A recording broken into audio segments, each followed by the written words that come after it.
In this video, we're gonna learn how to appear offline on OnlyFans. If you wanna appear offline on OnlyFans, then go ahead and open a web browser and log into OnlyFans.com website. Here I'm already logged into my OnlyFans account.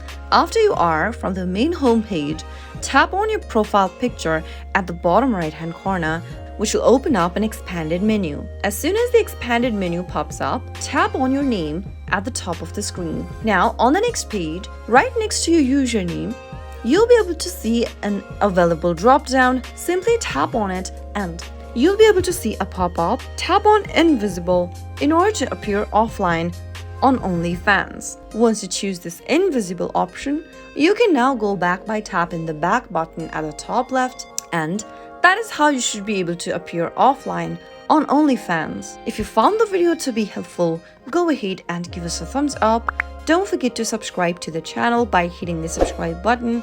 Also press the notification bell so that you'll never miss another upcoming upload from us. I'll be back again with another tutorial video soon.